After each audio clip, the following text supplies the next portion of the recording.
This is no Hipsters Pod. What do you want the world to know about what you just did in the semifinal run? I just want the world to know that I'm that girl that every time I step on the track, I'm going to try to do what it is that me, my coach, my support team believe I can do, and the talent that God blessed me to have to do every time I step on the track.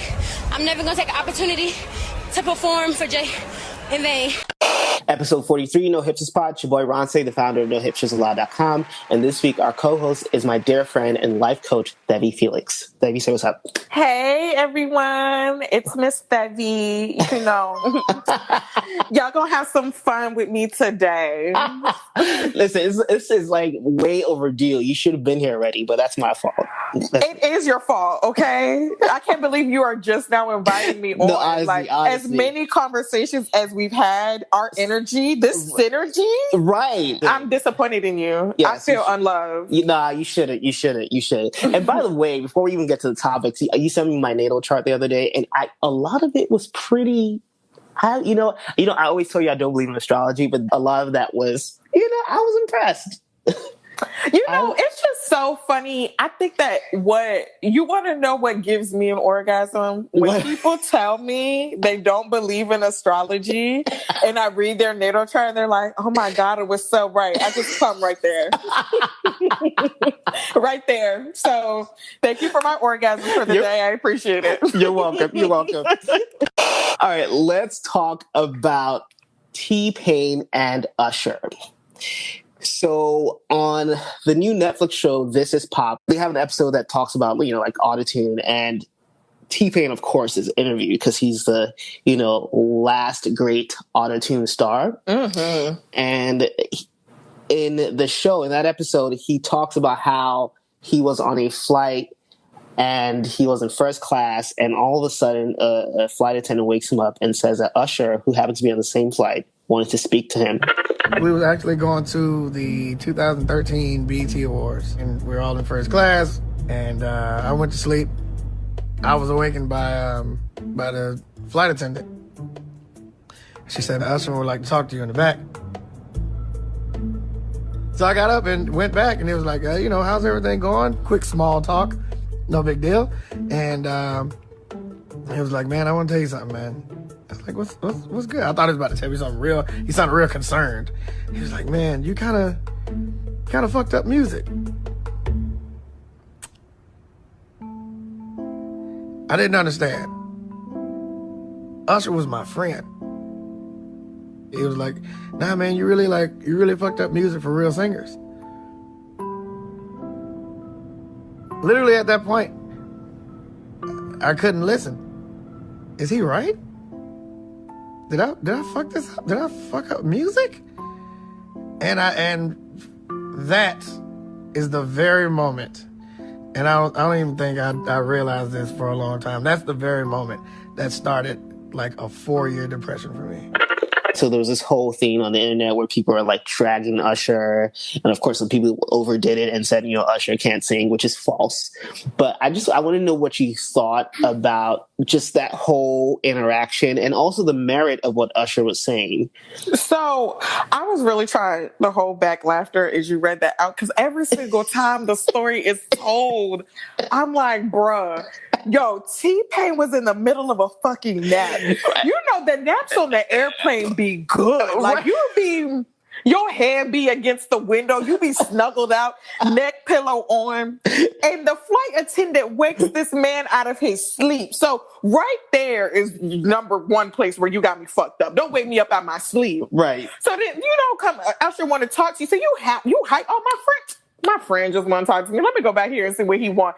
Why you wake me up out my sleep, nigga? Oh, I woke you up to tell you you're trash. I woke you up to tell you crazy. You ruined the music industry. And clearly Usher was projecting, during that time, Usher, who was a staple in the music industry for so long. Like, Usher put out a song. He had the ballads that he brought. Like, I remember when Confessions dropped, like, You know, I'm huge. a teenager running this no heartbreak experience, running this music back over and over again, like let it burn, like you know what I'm saying. So he's a star, right. And here you have an era of music that's ushered in.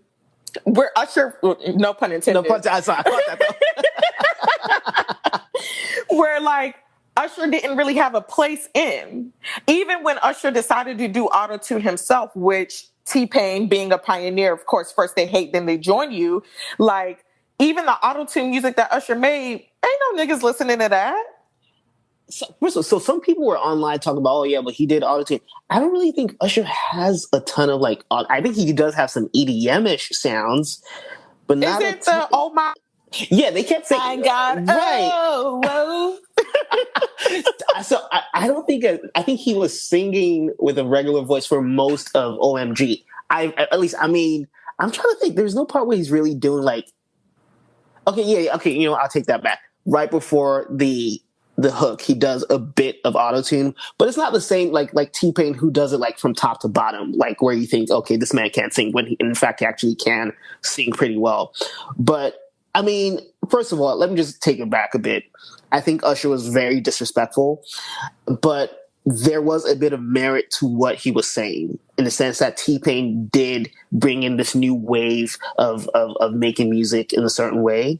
And I think it was contributed to by other people. So he started, but like, you have to remember, other stars at the time, like Chris Brown, started doing autotune, and a whole bunch of other people were doing similar things. Now, to lay all of the changes in the business at T-Pain's feet is unfair, because you have to remember, Neo started doing EDM. Mm-hmm. Which in some ways, I think is adjacent to using autotune. Like, it's not the same, but like, autotune vocals tend to go well with, an EDM. Yeah. And so Neo's doing the EDM, and while all this is happening, radio was changing very rapidly. Like, fewer people were getting to decide the kind of music we listen to, because there was a lot of consolidation in the radio industry. And so because of that, I think R&B suffered more than any other genre. So we weren't getting like the big vocalists the way we used to, and we're getting fewer styles of music. And so I don't think this is all T-Pain. Yes, he was a contributing agent, but I think so many of the things were happening in the industry that led us to where we are now, and definitely led us to where the industry was at that time, which apparently this happened in 2013. So I agree with that, but I think that the issue is that everything is constantly changing. So for Usher to come out of his mouth and say some hating ass shit like that, like, you sound like an old man. Like, everything is constantly changing. Nothing is stagnant. Music is changing to this day. True. And yes, don't get me wrong, I miss old school R&B. I miss the real vocalists for sure. Yeah. But that it's not my turn no more. It's not your turn no more, Usher. Right. Like, it's like, get with the programmer or get lost. Right. That's really what it is. And the thing is that what T-Pain did was innovative. I mean, like, I have this T-Pain playlist. I was talking about him so much, I was like, let me run back some T-Pain. And auto-tune by itself is fucking annoying. To hear an artist who can't sing with auto-tune gets on my nerves. But T-Pain did it flawlessly. Right. I mean, from his production to the videos, he edits his own videos to this day. Edits his own videos. He is an artistic great. He rhymed mansion with Wisconsin. You know what I'm saying? Like, this nigga was a genius. A genius. He was definitely great. And he definitely, I think, doesn't deserve all the abuse he gets. And, hopefully... At all. I just do want to have to say one thing, though, that really fucked me up. I'm just mad that he told that story like that, because I can't help but laugh. And he's like, oh, it led me to a 4-year depression. First of all, my nigga, that was the catalyst for your depression, for real? No. So actually, he has since cleaned that statement up and said that other things were going on that led to that. Okay. So, okay. And that's the thing. It was probably definitely was dramatic. It was dramatic. Did you hear the music in the background of the show? Like you saw the clip and the music in the background. Like I was like, yo, what is with the drama? Like, you know, if anything, when somebody tell me, and this is like T-Pain just a sweetheart. He's a sweetheart. But like you said, you have to remember though, this is coming from an older artist, a more experienced artist, someone he probably looked up to as a kid, who's telling you, yo, you kind of ruined the industry. It probably carried more weight coming from an Usher, right? So I get how that could be devastating. So, you know. For sure. But at that point, I would have been like, look, now, after I got over my sadness, now I'd be like, I'm putting out music every single week. You about to hear me all the time. I'm doing features with all your favorite artists. Right. You ain't never gonna get a number one again fucking with me, nigga. But that's me. That's just me, you know? Yeah. No, I think T-Pain is just generally a good guy. Because do you remember when he had all those like stories about meeting with, I think he met with like Travis Scott and he like fell asleep standing up.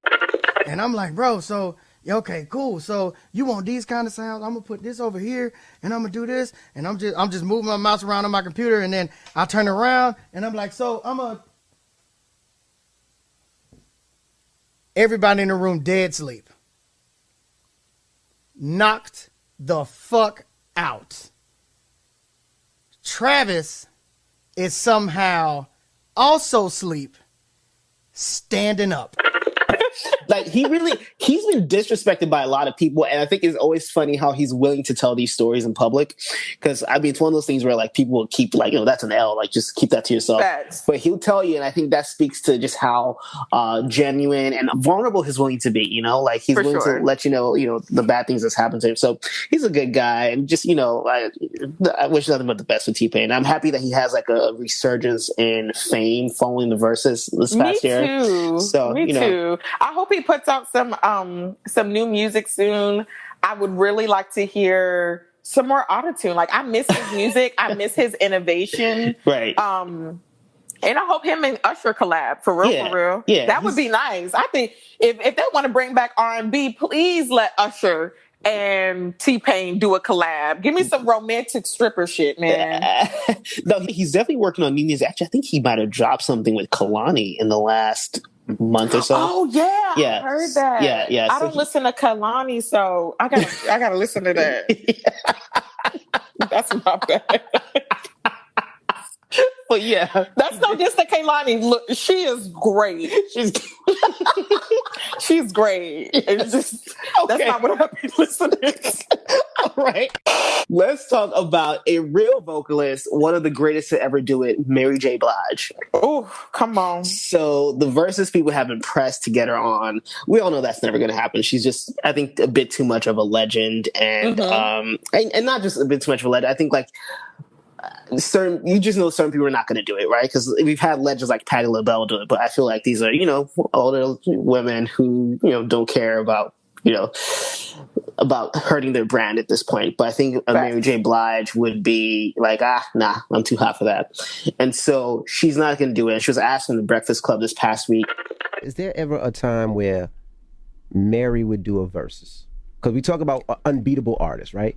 In my opinion, you and Hov. I say it all the time. There was just a rumor about Toni Braxton, and they had to clear that up. Would you do a versus? You and Hov unbeatable. I don't know what a versus would do for me. I'm because it's not about you. It's about us. It's a celebration. Yeah, it's definitely a celebration. It's a celebration. Like, I don't know what a versus can do for Mary J. Blige right now, but right now it's not something that's on the top of my list.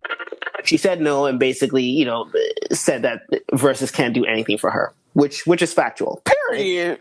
And so before that statement was made, and even more so after she said that, there's been a lot of chatter about, okay, who could go up against Mary?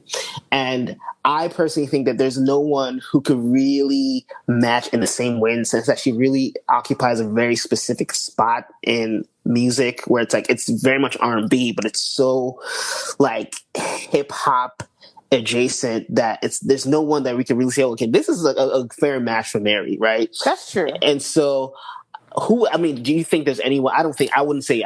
No one comes to mind for me. So I thought about this long and hard because I agree with you. Like Mary J. it's a specific niche. Like the way that she sings about pain, right, is so like.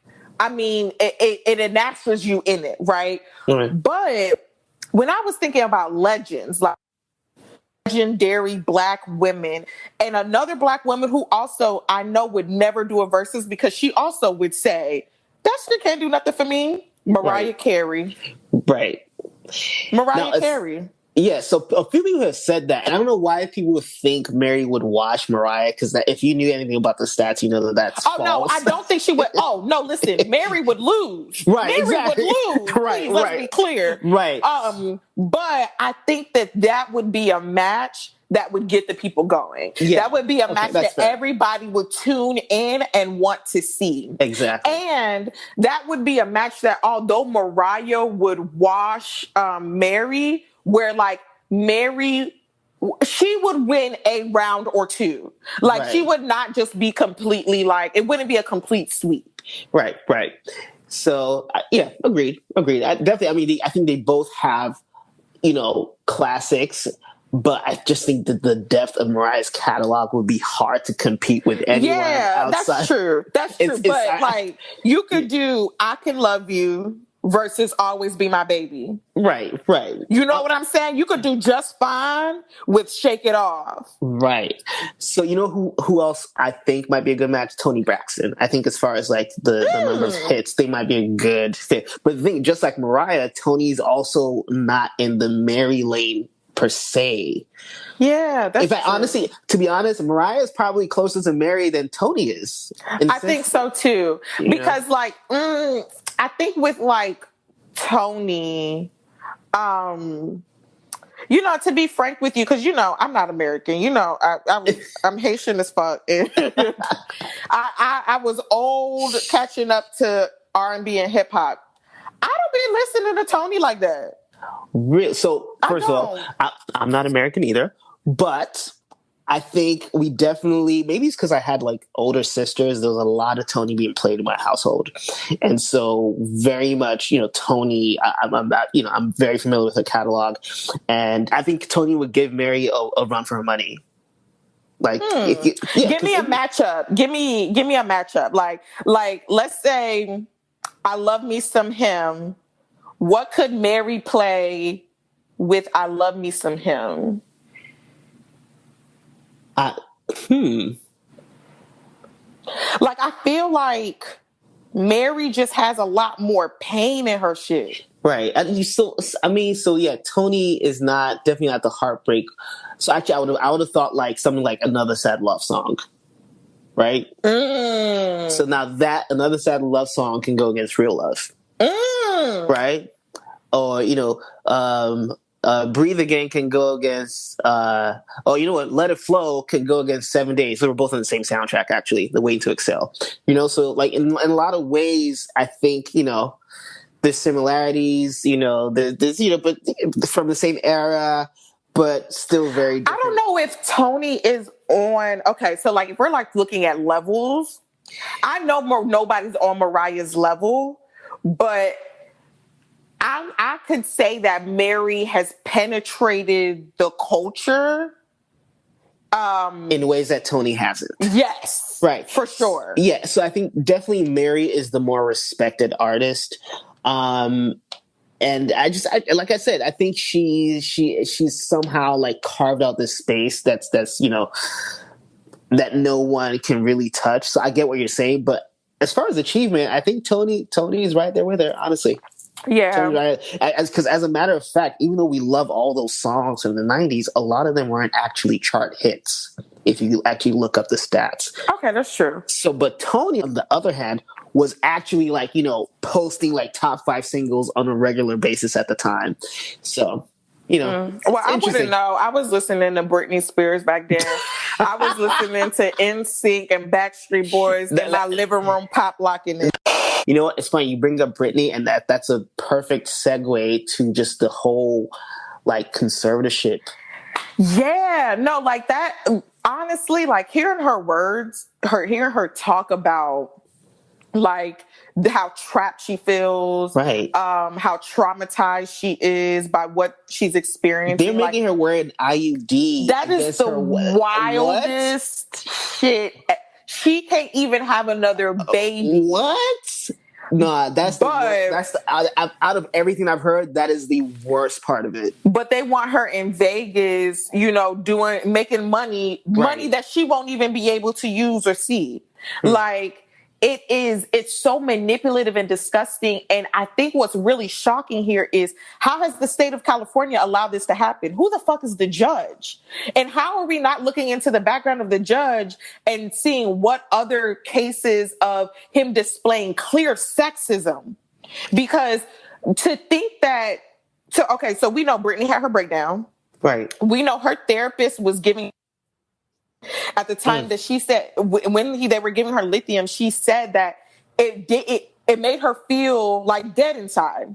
It was not solving how she felt. So the psychiatrist switched her prescription, and it still didn't do anything for her. And so during this time, like her dad has full blown control of her estate. Right. And she has gone, and the thing is that she's tried to go to court to tell them, like, look, y'all, like, I am okay. I'm healing. I'm working through it. And every single time she tried to go, the people who control her estate have told her, that's not a good idea. You're going to look crazy. They're going to take away your children from you. They're going to take this away from you. You're never going to win. And have, like, beat her down and manipulated her so she couldn't speak out. Right. So there's been a lot of manipulation.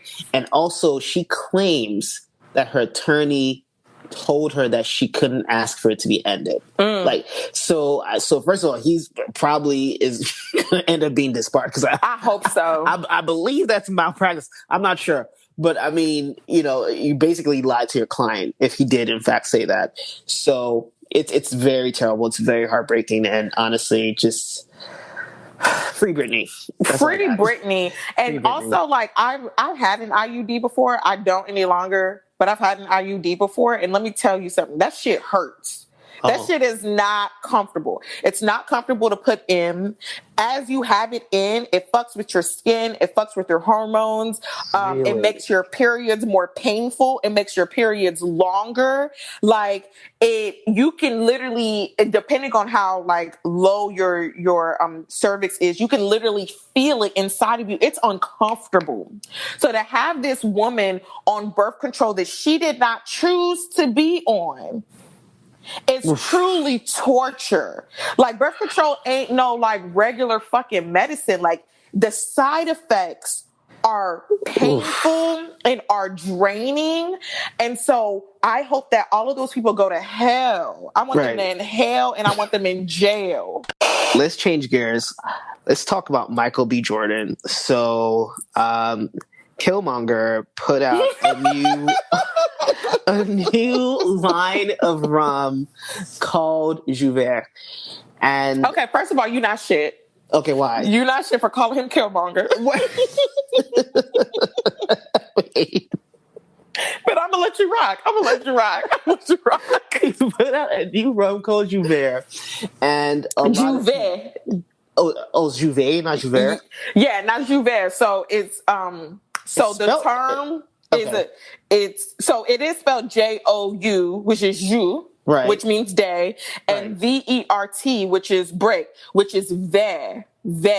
Like there's a light R at the end. That's what I said. No, you said Jouvert. No, I did not pronounce the T. Don't y'all, even dare. When y'all listening to this, I swear to God.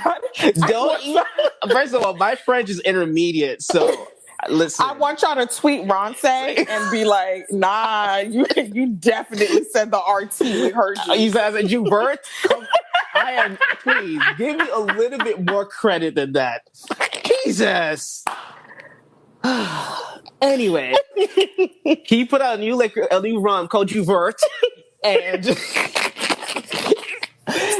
a lot of West Indians are unhappy about it, particularly Trinidadians, for whom that holiday means something special to them and their culture. So I believe it is rooted in a tradition where basically they were mocking the slave owners who I guess they used to mock them. And so at some point they flipped their mocking back on them. And that's how we have that whole Joubert situation. Correct me if I'm wrong. What happened is like there would be a particular season where the crops that slaves would look after, the crops would be on fire, like all over. And the slave masters would still be asking slaves to pick the viable crops while the rest of the crops were on fire. I'm gonna stop you. We'll call it the enslaved. I love that. The enslaved people, they're correct. The enslaved people. So the masters would be making fun of the enslaved people as they're picking through the crops while the other crops are on fire. Because of course that would be super uncomfortable. Right. And so when the enslaved people were free, they started then making fun of the way their slave masters would make fun of them. Their prior slave masters would make fun of them, right. Which brought upon the holiday. And, you know, I'm Caribbean, I'm Haitian. I love how proud we are of our heritage. I love, you know, how hard we fight for our traditions. However, in this case, I think that we were doing a little bit too much with our reaction. Interesting. Yeah. I think it was a little bit too much. So the thing is that there is across the diaspora, there's constantly this diaspora wars thing going on. Right. And it bothers me so much. Same. Because at the end of the day, we are seen as subpar by the white collective as a whole. Okay. Anti-blackness is global. It's not just unique to America or anything. Exactly. It's global. Okay. So, and white supremacy is global. So the thing is that I think the fact that Michael B. Jordan decided to name his rum after this specific tradition and that he put that on the branding, I thought that was beautiful. I'm glad that he chose a rum. I think that as Caribbean people, we have infiltrated Black American culture specifically in a numerous amount of ways, to the point where they have absolutely taken us as their own. And I know that when we were younger, people like to bring up, oh, but they used to make fun of me. Right. Look, but now, like Nicki Minaj, who is a Trinidadian woman, wasn't nobody like, oh, you Trinidadian, you can't be the queen of hip hop. Right. No, it's not possible. Nobody pushed her out. Nobody shunned her. She used Black American references. Nobody said anything negative about, because she grew up in Black American culture. And people are like, well, Michael B. Jordan is a Trinidadian. You don't know where he is. You have not seen his Ancestry.com test. And even if you did, the only difference between people in Trinidad and Tobago in America, again, is the ship that we got off or on. The only thing I would have asked Michael B. Jordan to do is to edit the trademark description. Okay. So apparently, which I'm guessing it's not his fault, it's probably his lawyer's fault. The trademark description said like, Juve, the term was meaningless. It had no true meaning in American culture. And so that's something I feel like he should have been more intentional about seeing the process through and have that edited. And B, I believe that the rum factory should be in Trinidad and Tobago. If you're going to use an island term, the island people should be also profiting off of this terminology. Those are the only things I would say. But to completely push out somebody because because they're Black American and they're not the same ethnicity as you, to push them out of something that they've been inspired by and are clearly putting a call out to. He did not, completely ignore where the root of this term is from. So I think to push him out, I think it was just too much. It wasn't embracive. It wasn't inclusive. And it was interesting seeing Black Americans tweet and comment, rightfully so, saying things like, this is just, it's so separatist. Right. We never separate them. They're always separating us. I can see why Black Americans would feel like it's a them us thing. Right. because you're in a country where you're already being told American culture is not your culture. And then when you try to embrace your roots, when you try to embrace your African roots, your island roots, or any other roots, and be embraced by the people who look like you, they're also telling you, oh, this is not a part of your culture. So where do you get to reside? Where do you get to belong? I hear you. Listen, I'm just taking it all in. I'm like, listen, I unfortunately don't feel like I have a dog in this fight. I'm like, I see both sides. I think, if they feel like it's such an important holiday and significant term, I understand people feeling a certain way. But I'm always, and I definitely always say this to Nigerians where they they get up in arms about people maybe not wearing Nigerian attire the right way. I'm like, yo, just relax. They're trying to relate with you. They're trying to, to reconnect with their roots that in many ways have been stolen from them, right? And so, they're trying to get back to what's real. Right. And for you to react by saying, oh, no, you're appropriating. Like, I don't really believe there's such a thing as a Black American appropriating African culture. Now, of course, that's different from West Indian in the sense that because people act like, West Indians are indigenous to the land that they're on, but that's not true. They're actually similar to Americans in the sense that they were also stolen from Africa. So, I mean, I don't know if that's the same thing. I can only speak about like how I feel when I see people who aren't who weren't raised on African soil trying to reconnect with African traditions. I think we should definitely let them, explore and definitely, let them reconnect and let them try to feel one with us. Right. I don't think there's any hurt in that. And I think it's stupid to just make such a big issue out of it. So that's my stance. Hopefully they figure it out. Honestly, I was shocked that Nicki Minaj made like a public statement about this, but super shocked that Nicki made a statement about it because and I'm a barb, okay? I am absolutely a barb. Right. I love Nicki Minaj. Nicki Minaj do be making mistakes, but she is still the baddest bee in my eyes. But it was interesting for her to make a comment because sis, the way that Black Americans have embraced you completely in totality. When you went and made a comment about Malcolm X and looking ass niggas, and Malcolm X's daughter tried to sue you, and you put it in the song, Barb's ain't go nowhere. When you said was Harriet Tubman sitting there with a fucking crown and she was leading the slaves to freedom. Black Americans loved it.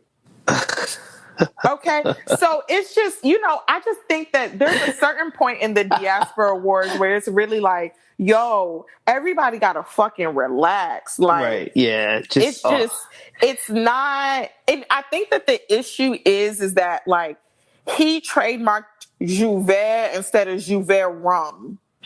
So first of all, there was someone else who had actually trademarked Jouvert, but for something else. I think it was for like a tech company. Exactly. So, I mean, he's not the first. Now, of course, that person isn't a famous actor. So, of course, why would anyone know or care? Exactly. But he should have been specific and added that rum behind it. And I think maybe that would have honestly it would not. People still would have kicked up dust about it, but it's all good. I mean, he's agreed to change the name, which I thought was whack.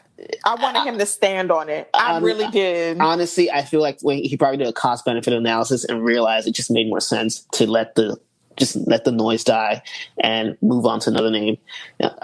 I agree with what he did. Let's just kill it. Let's kill it and move on. So I wonder what the new name is going to be. And what's his name? George Clooney ain't get this much smoke for Casamigos. Right. Well, is Casamigo named after a holiday? No, but he ain't nobody's Migos. He's spicy white, but he ain't nobody's Migos.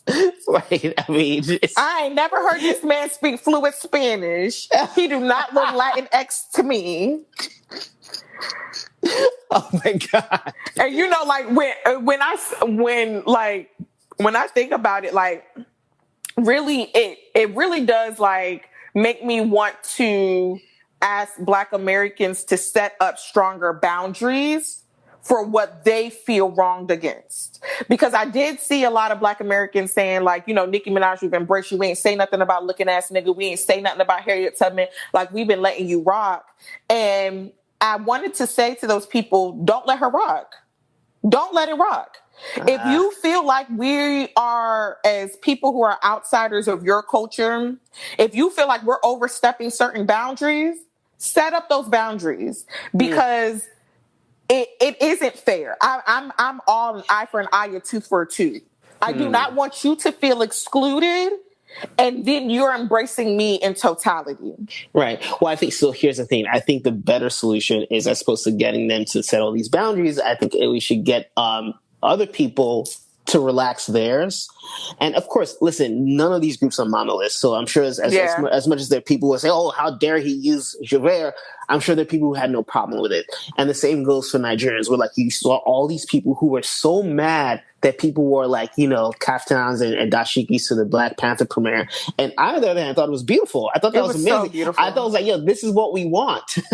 You want them to want to embrace the African history and the African roots. You don't want them to shy away from it, like, oh, I'm not African.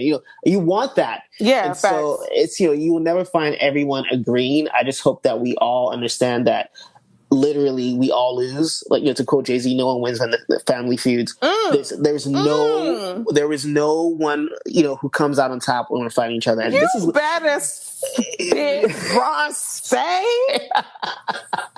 Let's talk about DaBaby and Megan Thee Stallion, who had a little tiff on Twitter this past week. So DaBaby, like a fucking bonehead, retweeted someone who said, I guess, DaBaby and Tory Lanez are cool now because they both shot someone and got away with it, or something like that, something of the sort. And so he retweeted, he claims he didn't actually retweet it, that there was a glitch in the system. I think he's lying. And, I think maybe he didn't mean to, and his fingers slipped, but whatever the case, he definitely, I believe that's, that really did happen. And I don't doubt that he thought it was like funny or whatever. But anyways, Megan starts tweeting him and said, no, people support you, in private, and in public start acting different. And so they have this whole thing on Twitter. They're going back and forth. Party eventually gets involved, tells him that he doesn't need to mention his girl's name again. Period. Blah, blah. Right. I'm like a real nigga, okay? A real 6'5" tall, chocolate, strong arm New York nigga, okay? Period. I'm sorry, continue. Okay. So yeah. I'm sorry, y'all. I'm half a bottle of wine in. So that's fine. That's how we like it. That's how we love it. Please do. And so that's that. They go back and forth. And so, DaBaby's like, oh, I didn't go back and forth with my own bitches on the net. Now I want this motherfucker going back and forth with another nigga woman, blah, blah, blah. He's going back and forth. And mind you, this all happens on Juneteenth. So just such a shame. Such a shame. But the fact that this man said, I don't even go back and forth with my own bitches. First of all, how the fuck they get put in it? You don't call your baby mama and yellow ass Danny Lay a bitch, and they just chilling. They was just at home minding their own fucking business. They're like, now why am I in it? Now why am I in it? Like, it's niggas, especially in the music industry. The one thing that I've really noticed is that, like, not a lot of these niggas got integrity. I mean, overall, if I'm just talking about men, period, not a lot of these men got integrity because they be worried about how they look to each other. Your biggest market in any industry are the gays and women. They will spend the most money. We been knew this shit. And yet every single day, cis heterosexual men do shit for cis heterosexual men to get clout, to get attention, to get validated. And it's very much giving homoerotic. Okay? Wow.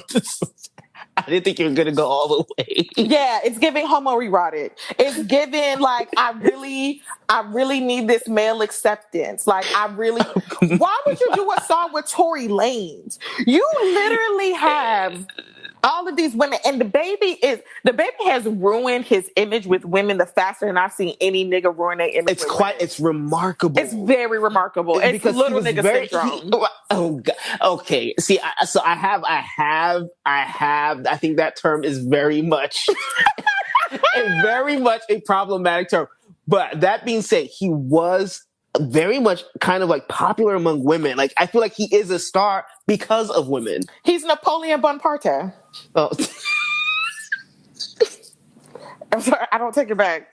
He's Napoleon Bonaparte. Bonaparte? In the interest, Bonaparte.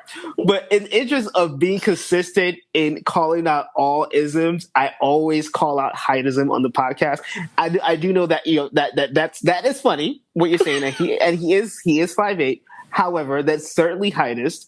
But that being said, I think he was very, very, very foul for what he did, and I think it's just. He could have just like apologized or, just say, "Oh, it was a mistake." He could have just not did it in the first place. Right. I don't even know, because I really want to believe that, that he really retweeted that. No, I mean, he should have not even did the song with Tory Lanez in the first place. Oh, well, that happened apparently before he should have made the video. He made the song, and then I remember that people were tweeting, Megan and like, yo, like, like your work husband, quote unquote, made the song with her. She was like, oh, that song, it was been made. Right. But it hadn't even been cleared and ain't nothing going to be done with it. Like, it's just there. Yes, and she did say that. He goes and does the music video for it with him. Wait, the music video was made after the gunshot? Yeah. What are you fiending for, bro? What attention are you seeking here? What's going on? What is going on? You literally had women, like, I remember when the baby first came out, because I was one of the women. You were? I was like, ooh, what y'all call yourselves, the baby mamas? Because I'm trying to be one. Okay. That's the name of the stand club? That's what I thought it was called, the baby mamas. Like, I was like, I'm trying to be one. Like, I loved his aggression, all of that. Like, I was like, this man fine. You talking like how I like that talk. Go ahead. I want to say this. I think this is funny because you guys definitely saw this man assaulting people everywhere he went. And somehow that was still, I mean, it was. I like my niggas a little rough. Okay, I would be lying if I didn't admit that I like my men a little rough. I'm not saying that I need him to beat up everybody, but it was kind of sexy that he shot a nigga trying to protect his family. I think it was kind of sexy. I appreciate the honesty, because I just wanted to point out that he has been showing signs of being problematic from the get-go. Like, there aren't any good people that assault people that often. And so the fact that that's a fact. The fact that it was happening so frequently, I was like, yo, this man is trash. And soon enough, you guys will see that he is trash. And now he's a super talented rapper. I'll give him that. Super? Damn, he can't even get super. I mean, he's talented. He good, but super. Like, we gotta think about the adjectives we use there. Like, let's not cap here. Like, wow, she said there is cap on this app. There is cap on this app. Okay, but listen, I guess we disagree. Now, so that just shows that a lot of you basically he was a heartthrob. You guys didn't think he was talented. Absolutely a heartthrob. I mean, I thought that he was talented in the sense of, like, I liked hearing him rap about, like, his life. Like, I was listening to the Baby. There was this album that he had, like, Baby Talk 5 or something like that. It was like a mixtape. Okay. And he had a song on there called Usher. He had a song on there called Tax Time. Like, and it was just like the way that he flowed, but he was talking about real shit that I really enjoyed. However, the thing that's really important as a rapper and as an artist of any kind is your evolution. And your evolution means, like, you have to learn how to switch up beats. You have to learn how to, make your development as an artist still appeal to your audience. And I think that he's lost that appeal as he's gotten older because it's so repetitive. Yeah. It's the same shit. Yeah, with the flute in the background every single time. Every single time. Never letting the beat drop. Every single time. Like, bro, like... So it's funny. I have to read a tweet out to you. So on the 25th, he goes, who I got to talk to get Jay-Z on a song? And then someone replies, Jay-Z ain't rapping over them damn Popeye the Sailor Man.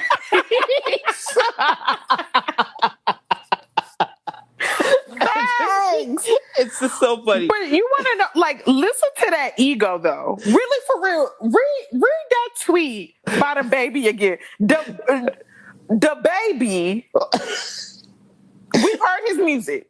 Yes. Said, who I got to talk to get on a track with Jay-Z. I mean, Sean Carter. Yeah, I don't think it's that crazy of an act. Bro, that's some wild shit. That's some wild shit. No, because DaBaby has a number one hit under his belt, right? DaBaby's number one hits isn't his number one hit right now with Dua Lipa? Well, yeah, that didn't make it all the way to number one. It was like number 3, but still, it was a top huge hit. I'm saying like he actually had an actual number one on the chart, and that was Rockstar with Roddy Ricch. And so, no, he's a big deal. He's one of the hottest rappers out there.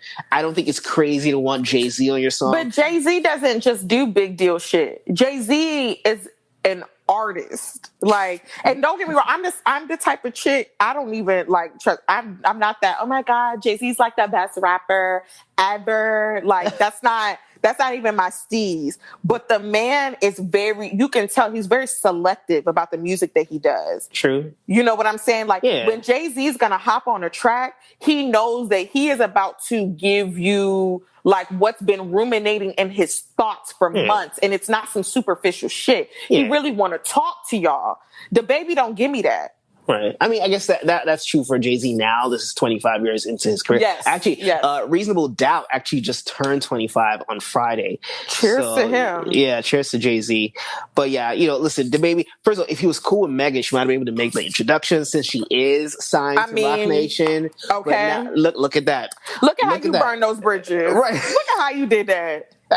Look at how you let your ego burn them bridges. And it's just so funny because now everyone reacts negatively to his name because of all his antics, specifically the Megan situation. So like Lil Duval says, oh, DaBaby is this generation's Ludacris the other day. And everyone cooked the fuck out of DaBaby all day. Like, no, blah, blah, blah, I would agree with that statement, though. I think DaBaby is this generation's Ludacris. I think the difference is Ludacris, like, so the way that stardom was at the time, there wasn't, cancel culture wasn't as big. Artists wasn't on Twitter and Instagram like that. So like, you mean accountability culture? Yeah, there we go. Yes, correct. Accountability culture. So he didn't ruin his name that quickly. Right. That's the difference. Like, I don't know if Ludacris has done some like wild shit to garner us ruining his name, but like he was able to have the longevity that he did because he didn't do dumb shit to ruin his name. But in terms of like creativity, in terms of like the way that they put themselves out there vocally, like DaBaby and Ludacris have very much they're similar. They're very similar. This is shocking to me. Well, you remember when DaBaby came out? He came out in a diaper. That's what he used to do. He used to actually call himself Baby Jesus. And he came out in a diaper and a big old chain. Like, it was all about the theatrics for him. And even in the evolution of his artistry, a lot of his videos still to this day, it's a lot about theatrics. Like, that's the point Lil Duval was making. But I think there's more to them than just the videos. Because definitely as far as like the graphics and all, like, just the effects, yes, they are similar in that way. But I think as rappers, they're just so different. And I think, just they occupy just very different space. I think Ludacris was never like the tough guy that DaBaby is, and I also think I feel like Ludacris had like. I feel like when I what's that move, bitch? Get out the way. Like, I feel like Ludacris would have popped the cap in that ass. No, You don't think so? No, I don't. Isn't he a Carolina nigga too, or is he an Atlanta nigga? I believe he's from Atlanta. Yeah. I feel like Ludacris would pop a couple caps in somebody's ass. And said no one ever. But anyways, we shall move on. Did you see Chloe Bailey's performance of Nina Simone's? Oh my God. Okay. This topic is about to make me so uncomfortable because I'm such a feminist and oh my God. Okay. When I came across that video, because I think, Chloe Bailey fine as hell. So I'm just like, okay, video of Chloe Bailey, I want to see. And I heard the music, I heard her beautiful voice. I mean, the voice is amazing. Yeah. And then I saw her popping that pussy. I was like, oh. Wait a minute. Hold on. Wait. Is this on ABC? Right, on network television. Because it was quite what? So first of all, I don't even like the arrangement of her cover. I think she should stay a little bit more loyal to the original song. But it's just, I mean, I don't want to be that person who's like, that grandpop who's like, oh no, it's too much, it's too this, too that, it's too vulgar, whatever. But it was. Yeah. It was like, wait a second. Like, if we keeping it a band, if we're being honest here, it was a lot. Like, it didn't, from just an aesthetic point of view, it didn't blend well. It didn't match well. It didn't make sense. First of all, everybody was like, a lot of people was like, oh, Chloe coming from Beyonce University, she's giving y'all Beyonce. Y'all just can't take it. Very Beyonce much so. ain't never popped pussy on ABC. She never. I ain't never seen the performance of her popping pussy on ABC. Maybe I missed it. If I'm wrong, correct me. And listen, even if she did, she was not doing it on like a Soul of the Nation type special. It's just, like, I don't think that there's anything wrong with embracing your sexuality. I love that for Chloe. If my ass was like that and my waist was like that, bitch, I'd be doing the same thing. But it is like, you gotta know, like, the beautiful thing about femininity and sensuality and sexuality is knowing when to utilize it. It's realizing that you have range. You're not just a sexual being, Chloe. You're a very talented woman. You're also super classy. You're also super funny. You're also super ratchet. You're a blend of all types of things. Embrace every facet of yourself.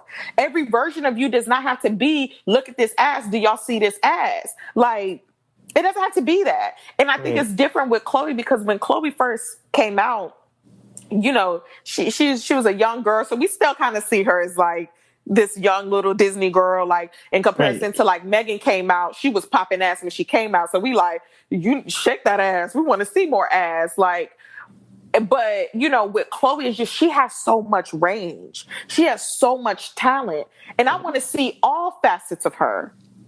So are you sure about the Nina Simone being a sex worker? I know what Maya Angelou was Nina Simone as well. I don't know if she was a sex worker, but I know she was very sexual. Okay, yeah. I just want to put a pin on that just in case. So maybe not a sex worker, but she was definitely very sexual. Like she, I think like when we look back at like the Nina Simones and the Maya Angelou's, particularly because they're dark-skinned Black women, we don't see them as sexual beings. Right. You know what I'm saying? But like their art for sure depicts that, like, nah, I was popping pussy. I was for sure doing that. I like these niggas. I was fucking with these niggas for sure. Like, it was definitely given that. Heard you. Yeah. Okay. All right. We'll wrap that one up. But so I guess the answer is you weren't feeling it. I watched 10 seconds and I had to stop because I had got secondhand embarrassment. I'm not going to lie. And I hate saying that because I love Chloe. I do. Yeah, Every single time she posts that ass, I double tap it. I do. We just ignited on that particular night. Not on ABC. Yeah. Not on ABC. Winners and losers, Debbie, since you are the guest, I will let you go first. Okay, so winners, of course, I would be remiss if I didn't shout out Sha'Carri, despite the fact that Twitter has tried to cancel her and bring up her past. Yes. We all got a pass. Yeah. And it's not about the past. Yeah, I just want to say Sha'Carri Richardson, for anyone who's not familiar with her. Sha'Carri Richardson, she is the young star in USA Track. She posted the fastest time at the trials for the Olympics, and she is the one to watch this year. Absolutely. I just love her energy. She is an Aries, by the way. Yes, same birthday as me. Okay, Aries gang. Okay, I'm not an Aries, y'all. I'm a Libra, but I have an Aries moon. So my love for the Aries people, it's the confidence for me. It's the way that y'all first and never last for me. Listen, let's talk about it. Okay, let's really talk about it. I love the energy. I love the fact that she is so authentically herself. Authenticity is so important, and in a time where people are telling Black women, you can't be authentic. You need to be like this. You need to be like that. You need to dress like this. You need to wear your hair like this. You need to wear your nails like this. For her to come out and be like, nah, it's me. Right. Hey, the fuck? Like, you know, she is, she's part of the LGBTQIA community. Yes. You know, she is giving it all. And I love it. I embrace how much she loves herself. Like, a lot of people don't like confident Black women, but let me tell you, confident Black women, you know, earlier I told you natal charts give me an orgasm. Confident Black women also on my orgasm list. Like, also confident Black kings, if you know, Miss Debbie, if you trying to go on my Twitter. But let me stop. What is wrong with me? This is why I can't go nowhere. This is why you ain't have me on a podcast, because I don't know how to act. You definitely have to come back. We need this. But my loser for the week is America's infrastructure. Yes. Yo, okay, no funny shit. Really dead ass. A bridge crumbles in DC. A building crumbles in Florida. This building hadn't had an inspection for 40 years. There was complaints about the creaks that were being heard from the building, the fact that water was flooding the foundation of the building. Yes. These complaints went to the owner of the building, or the people who are the property managers of the building, and they did nothing about it. Right. Now this building has crumbled. 150 people are missing. 5 people are dead. And now motherfuckers want to come out and say, oh, we're going to inspect every single building in Miami who is up on their 40-year mark. What the fuck? That should have been done. But honestly, it is unfortunate. So first of all, the DC situation, I think, is definitely an infrastructure issue, even though, yes, it was hit by a truck, but people are saying that if it was reinforced, and if it was, if people were inspecting it regularly and make sure it was strong enough, that might not have happened the same way. So yes, an infrastructure issue there. Now with the Surfside situation, that building, I really feel like we should be looking at the owners of the building before we even get to infrastructure, because you've been told that this building has issues. You were told this at the last situation. I think there was a situation where we were having it inspected in 2018, and they told them that there's structural issues and this could be a disaster. And the basement was flooding. And also the building has been sinking since the 90s because of land subsidence. And so this was very avoidable in a lot of ways. And so now I'm actually worried for a lot of people in Miami. And also, honestly, the whole time I was thinking about Nigeria, because there are parts of Lagos where it's homes have been built on reclaimed land. And so I fear that this could happen there as well. And so I'm just hoping people all over the world with buildings on reclaimed land are being more proactive to make sure things like this don't happen, because this is just such a disaster. And my heart goes out to everyone who lost their lives. Literally, it's so heartbreaking. Yeah. Today I read this article that a older couple's grandson has received 15 calls from that couple, and every single time he receives the call, it's just static in the background. He can't hear anything, which means that his grandparents are trapped in that building. Yes, are trapped in that building trying to call their grandson for some fucking help, for something to tell them they love him, something. And they can't even say, like, and it's so sickening to live in this country that disparages every single country in the world and says you are inadequate, you are not good enough, you don't have the resources to even take care of your own people. And yet, we have the resources to take care of our people. We have the resources to make sure that our infrastructure is in place. But greed stops this nation from doing shit to help. And it truly sickens me. And see all of them in hell. They're going to hell. What? They're going to hell. Biden going to hell. Oh, Lizzie, see. The politicians. Now, why is he in it? All of the politicians going to hell, baby. Every single one of them. See how he get thrown and stuff? And here's the only reason why I'm upset with Biden, too. Biden, you get loser of the week, too. Because you tried to pass a $2.5 trillion infrastructure dollar bill. Trillion. Great bill. Oh my God, the things that he added in there, I was like, ooh, you're trying to really make America great again. That bill has been dwindled down to $600 billion because you care so much about making this a partisan thing. You want a bipartisan thing. You want Republicans to just come on. See, it's never going to happen, baby. They hate you. No, but here's the thing. We can have a whole other episode about this. But you have to understand that in a Senate that's tied, you do have to work with them because otherwise, in a Senate that's tied, but with the VP that could untie it. Yeah, but also with two shaky votes on your side, namely Kristen Sinema and Joe Manchin. Like, so you need to be figuring out how to Olivia Pope them niggas and figure out who Manchin is fucking, what's going on, so you can make sure that he votes for your bill. Because the fact that Republicans can play dirty all the time and win, and Democrats are like, oh, but we want to make sure their voices are heard. Fuck y'all. People are dying. People are miserable. People are suffering. Why the fuck are you trying to play fair? There is no playing fair when people's lives are at stake. I hate that shit. I hate how soft the Democratic Party is. It makes me not want to be a Democrat. Oh, so let's not stop. Stop it. Stop. No, don't get me wrong. I have no choice. We live in a two-party system. I literally have no choice. Okay, thank you. Let's be clear. I'm so glad you said that because I feel like people really do think they have a choice out here. No, we don't have a choice. We literally don't got a choice. Thank you. However, I don't like that soft shit.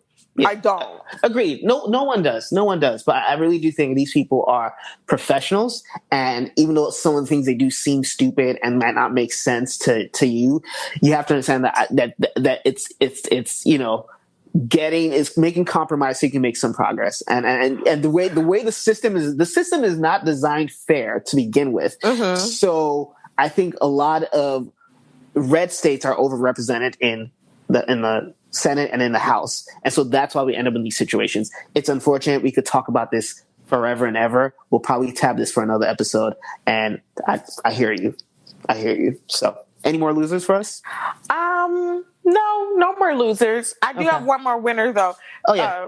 Let me know. Let me have it. My last winner is Black love and Black unity. Y'all, can we please stop the sexism wars, the sex wars, the black men are this, black women are that, da da da da da. Yeah, that's dead in the water. It's dead in the water, okay? And by Black love, I mean all Black love. Period. We could make it so far, you guys, if we just really tune out the trauma that's being enforced on us and figure out how to love each other, see each other as humans. Please, let's give us that, because I'm trying to have some black ass babies. I'm trying to have some black ass babies and raise them in a black ass community with a lot of black love and a lot of black money. All that, as she said, Miss Devi on Instagram and on Twitter. So you know what to find. Period. MSTHEVEY. Yes, indeed. All right. Let me get to my winners and losers. You already had one of them, Sha'Carri Richardson, my birthday mate. She's just killing the game right now. I hate that they pulled up her old tweets, but that's such is life. That's fame 101. I really hope everyone deletes their old tweets when they get famous.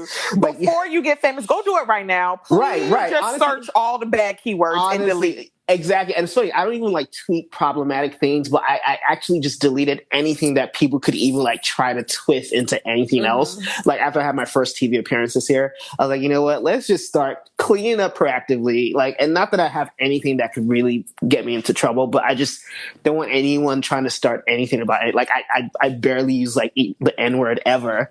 And not that that should be an issue, right? But like, I wish somebody would listen, you get famous and motherfuckers bring up, he used the N-word. Right. I'm frying them up, man. I'm going in. Right. Like, and it's funny. I mean, I use it on the podcast, but I was like, let's just take that off Twitter. Yeah, just for some good measure. Nigga. Fuck. Just for good measure. Okay. Heard you. But yeah, my second winner is Carl Nassib. He is the first active NFL player to come out as gay. Oof, yes. He came out this past week, and along with his announcement, made $100,000 donation to the Trevor Project, which is a nonprofit that tries to help LGBT youth, as far as like therapy and things, and make sure they don't commit suicide because they're at a higher risk, at 5 times the risk as your average teen. So good for Carl Nassib, and good for, I guess, the NFL because they were very supportive of him. Good for the first guy. What was his name? Michael Sam. He was so basically, I feel like low key he got like sidelined because of that. No, he did. He lost his entire career because of it. But shit ain't right until a white person do it. So they said they was like, now he a nigga and he gay. Oh no. He can't be in the NFL no more. Right. Yeah. Yep. Pretty much. It's unfortunate. But yeah, that's what happened. So yeah, so I guess, hopefully that no longer happens. But yeah, shout out to Michael Sam as well. And my last winner is Azealia Banks. So this past week on Juneteenth, Candace Owens made a tweet because Juneteenth was made a holiday, and so a federal holiday. So now we don't have to go work on that day. And so Candace Owens, the Republican, I guess pundit, whatever, the Black Republican pundit, she tweeted Juneteenth is Miss Coon. I didn't want to go all the way, but you know what? Yes. Juneteenth is so lame. Democrats really need to stop trying to repackage segregation. I'll be celebrating July 4th and July 4th only. I'm American, with the American flag emoji. And so Azealia Banks posted this tweet and goes, and I'm going to read the entire caption because it is that good. Quote, according to this logic, on July 4th, 1776, you'd still be enslaved, most likely on the verge of starvation due to all of America's food supply having been prioritized for the war, while you hand sew American flags and struggle to wet nurse some depressed 24-year-old white widow's sickly child until your nipples are chapped and dry, whereafter you'll be whipped by her 80-year-old uncle for your own malnourishment and inability to produce milk, then sent to toil over a wood-burning stove, blistering your hands while forced to make a peasantly meal of biscuits and gravy. You will be watched closely by her irate, sunburned, and whiskey-soaked 80-year-old uncle to be sure you do not sneak a single biscuit or fingerful of roux to yourself. After you've watched everyone eat, you'll be sent to do the cleaning up. Your last task will be brushing at the stressed and balding white widow's hair to prepare her for her sleeping bonnet, a deep rest in her comfortable canopy bed. Next, your final descent down to the stairs and out the back door, where you proudly sleep on a bed-bug-infested pile of hay in a 6x4 cabin you share with 4 other slaves. Happy Independence Day, Candace Owens. And then she had a second one.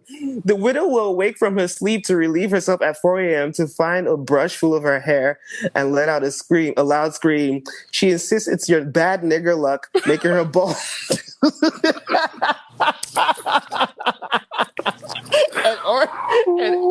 and orders you to be hung from a tree immediately. With the help of one other strong black male slave, you're hung with the strap of a horse saddle off the oak tree 1 acre away from the main house, as a warning to any other slaves who are brave enough to fuck around. Tread lightly, sis. Listen.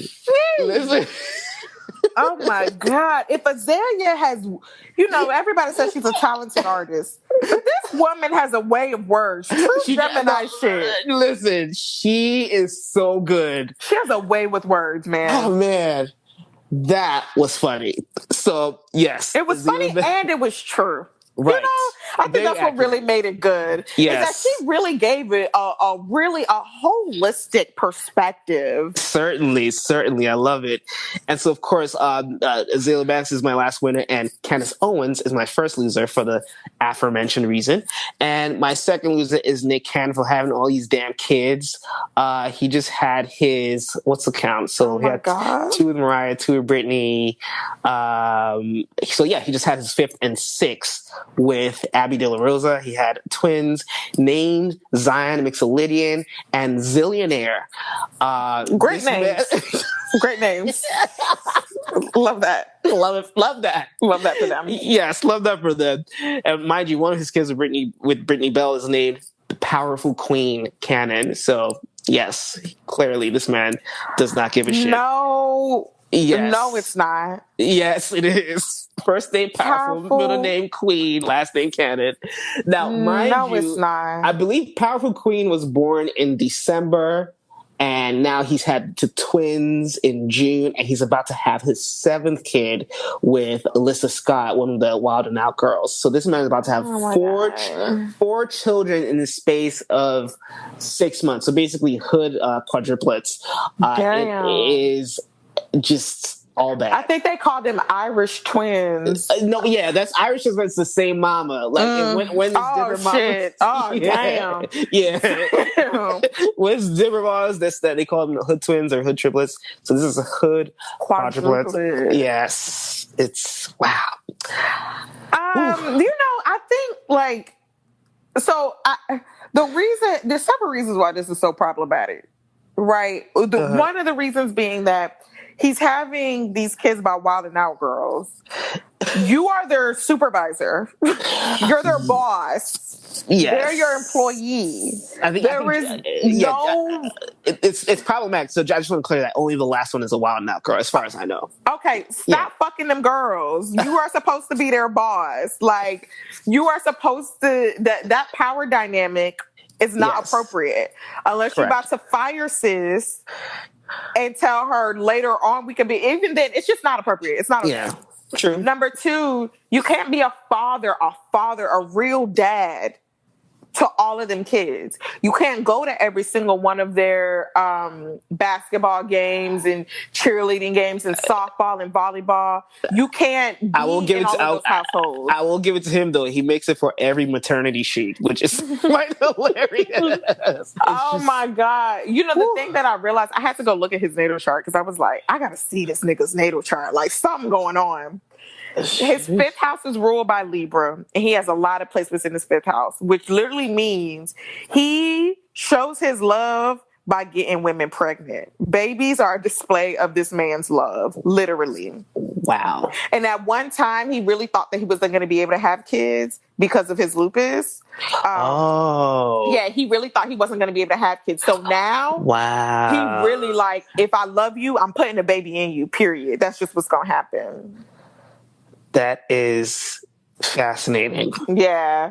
Yikes. Kudos to those kids. Yeah. Definitely some trauma that's going to be brooding there. A lot of daddy issues is probably going to be happening unless he puts all the baby mamas in one house. I'm sure Mariah kicks herself every day. Like, why did I get pregnant by this man? Girl, I'm trying to figure out what was going on with Mariah. Like, Mariah really was like, ooh, Nick Cannon. Mm-hmm. I'm going to let him put 2 babies in me. What happened, sis? You know, it's unfortunate. So it's funny. Doreen, I'm sure you know her. She used to live in DC, and she tweeted that about Nick and Mariah.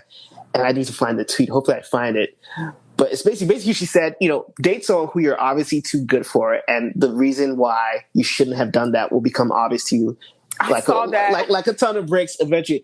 I'm paraphrasing. I couldn't find the tweet, but it was so spot on. Saw that. And I was like, yeah, I'm sure Mariah is still. Okay, yeah, I found it. You date someone you're obviously too good for, and the reason why you shouldn't have will emerge like a tsunami one day. Accurate.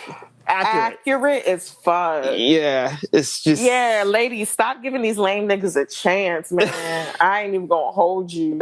Hold out for the man that you want, okay? Even if that nigga trash, just hold out, man. At least you'll know that you suffered because you really like the nigga. Because what? I mean, listen, she might have really liked him. Who knows? It's just, I think my sis was going through a midlife crisis. Oh, you think so? Okay. I think so. I think she was really, because if it's one thing Mariah has always been, she's always been a bad bitch. So, like, she was getting to a point in time where, like, she was like, dang, how much of a bad bitch am I? Am I real? Like, you know, age hits us different. And I think Nick Cannon came through talking all sweet nothings, words of affirmation. Yeah. And she was like... And she fell for it. Mm-hmm. She was like, oh my God, this man boosts my ego. Right. So apparently he had been telling people for years that he had a crush on her. So she'd been hearing about it for years. Yeah. So that probably, you know, did the trick. But yeah, Nick Cannon, 7th kid loading. And yeah, my next loser is Chris Brown, who supposedly slapped a lady at his house this past week. And apparently slapped her so hard that part of her weave came off, which I think it's time we let Chris Brown go, like, as a community. I think this is just... How many passes does one person get? Yo, this is so hard in a sense of, like, Chris Brown as a person, do not like him. Like, he looked like a crackhead for sure. Nothing about him is attractive. He's just so fucking talented, bro. And it's sickening to me because he just dropped that track with Wale, Angles, and I'm telling you, the track is fire. It's so good. Like, and I'm just like, dang, why are you out here slapping people still? Like, didn't you have anger management classes? Like, weren't you supposed to have gone through therapy? So it's funny because people keep saying, oh yeah, like, you know, we keep bringing up the Rihanna. Oh, first of all, you know, the whole Sir Carrie incident with her tweets was because she was defending Chris Brown. And I saw that. So I'm completely against domestic violence. Like, there is no excuse for it at all. Right. The thing is that, like, when we take a holistic viewpoint, Chris Brown came from a family background where his mom was abused. I'm not even going there with you. Like, there are many people who come from abusive backgrounds who somehow figure out how to not abuse their partners. There are people who do, and there are people who don't. Does that excuse their behavior? No, it does not excuse the behavior, but it just makes sense. It just makes sense. I do want him to get help. Yeah. I really want him to get help because, like, you could just tell something off with him as a whole. Yeah. I really do think he looks dead in the eyes a lot of the time. He does. It's just, and another thing is, like, the point where I was going to make, the reason why I brought up Sha'Carri's tweets is that I don't really think that he was ever properly punished for the whole Rihanna incident. At all. It might seem that way, right? Because he did suffer, his career definitely suffered irreparably from it. But I think, like, he never really felt the weight of what he did. But what man in the industry does? True. What man in the industry actually faces the weight of their actions until they're fucking old, like R. Kelly or Bill Cosby? True. Touche. But I guess we all have to change, right? And that's why we all have to change. And that's why people have to stop bringing up how Chris Brown track with Wale was good when we bring up Chris Brown, right? No, it's a fact. No, what you're saying is valid. I think that, like, my thing with Chris Brown is that I have gotten to the point where I've separated the artist from the art. I feel like that's the okie doke. Look, here's the thing. The young people, the older people, they really got to live life and enjoy their art, right? Mm-hmm. Because the older people, they didn't fucking have social media. Right. They didn't have, like, a fucking spotlight on every single artist that they love. So they really got to blissfully enjoy this art. Right.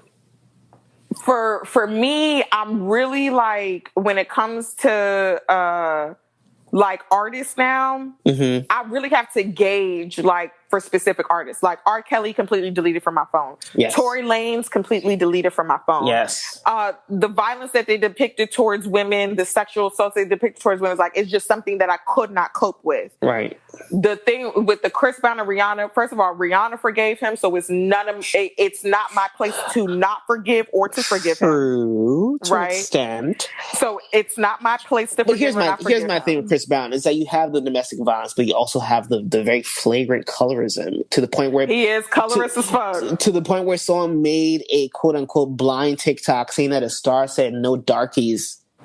And people didn't need any clues. They knew it was Chris Brown. Like, so the fact that, because he's been quoted as saying no darkies repeatedly, like, I think all these things combined. I feel you, but also, I don't know why, I don't know why I'm caping for him. It's like I see him as such a wounded fucking animal. I'm a dark-skinned black woman, and I'm telling you, first of all, I'd never want to fuck Chris Brown, so he can say no darkies all he wants to. Nigga, you look like a crackhead, okay? You look like a skeleton. You look dead in the eyes. Your hair color been off for years. Like, look who your baby mother is. So trust me when I say, ain't no piece of me. You fucked Karuchi. Karuchi said fuck you, and you fucked a Karuchi lookalike. You're sad, my nigga. There's shit going on with him. Like, so I see him as such a wounded animal. Like, I really do not, if anything, I bet you like a decade from now, there's going to be, God forbid, either Chris Brown overdose, some shit like that, or there's going to be a documentary that he puts out and he's telling us about all of the drugs and pain and shit that he went through in his 20s and 30s. Something wrong with him, for real. Yeah. I don't know. I listen. But I feel you, though. I love how much you like fuck that nigga. Because it's enough fuck that nigga for the both of us. I like that. Right. Exactly. I like that. All right, moving on. Trick Daddy is my next loser. Oh my God. He said Beyonce can't sing and was talking all shit about Jay-Z not the king of New York. That whole Jay-Z comments could probably be debated. The Beyonce not being able to sing is just patently false. And so he is one of the losers. And it's funny, I hate that people started calling him like a melted brownie on Twitter. Like, that's so, people are so mean. My God. Guys, he has lupus. Stop talking about his look. People are so mean. But yes, the Beehive. But did they lie? Oh, see. Did they lie? Here's the thing, like, when it comes to Trick Daddy, and it's so sad because, the man truly could have been seen as an icon, but this is what drugs will do to you. Trick Daddy and Chris Brown, they in the same boat to me. They in the same boat. They on drugs. They are on the drugs. You said to smoking crack. Okay. You cannot take anything these niggas say serious. They need help. They need rehab. They need family. Okay. First of all, to hear Beyonce's voice and to say she can't sing is literally not subjectively false. It's objectively false. Right. It is a lie. It is a lie. So he said it anyway, though. But shout out to Trina, because as soon as she saw that, she posted a fan cam. Love that. She's like, "Listen, I ain't in it." Period. She said, "My name Bennett, and I ain't in it." Right. So shout out to Trina. Now, of course, the next loser we've already talked about it, so we don't need to talk about him again. The baby for just being just disloyal. That too. So yes, the baby. And final loser is Michael Costello, former contestant of Project Runway, fashion designer, who overplayed his hand. So he saw the Chrissy Teigen backlash.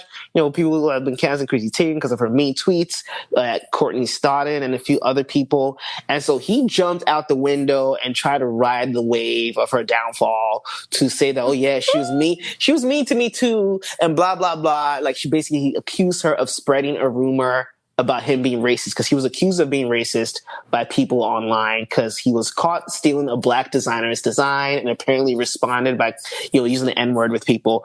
So now the reason why he played himself is that the actual designer in question said that she ran into him at a fabric store in downtown LA and they had an altercation. And not only did he break her phone, he called her racial slurs. So Michael Costello, you played yourself. And yeah, next time, you should just stayed out of it, kept quiet, watched it happen. Sometimes you have to be patient when you see the universe getting back at your enemies. But now people are bringing up your past. Leona Lewis came out and said that he was rude to her. Jill Zarin from Real Housewives of New York said he was rude to her. A few other people have come out and said I just don't know why people would trust what a white man say anyways. I know it's Chrissy Teigen, but you was going to trust the white man? You was going to trust that the white man was bullied? Quote, unquote. Come the fuck on. I mean, that's not impossible. And is he white? He looks, I don't know. He's spicy white. He like Italian or some shit. He's spicy white.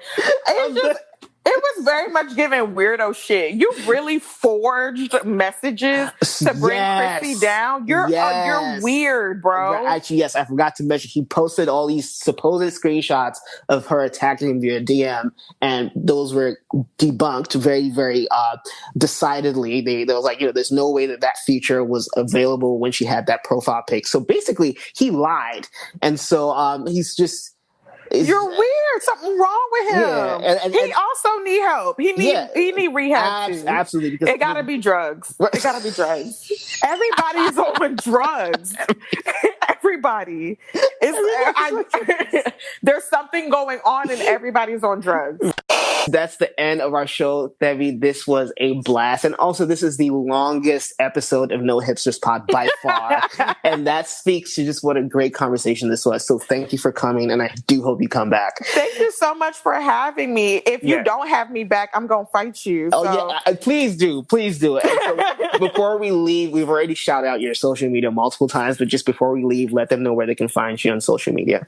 Yes. Okay. So as Ronte said before, I am a life coach. I'm a DEI professional, diversity, equity, and inclusion. And I'm a whiz at astrology and tarot and spirituality as a whole. You can find me at MSTHEVEY. Don't DM me unless you're trying to slide in my DMs, because right now I'm the part of my life where I'm just living my life. I'm not doing no work via DMs. Don't slide me for no work. Gotcha. Unless you're trying to be my boo. Okay? Perfect. Perfect. Thank you. Episode 43, No Hipsters Pod. Talk to you next time. Bye. Bye.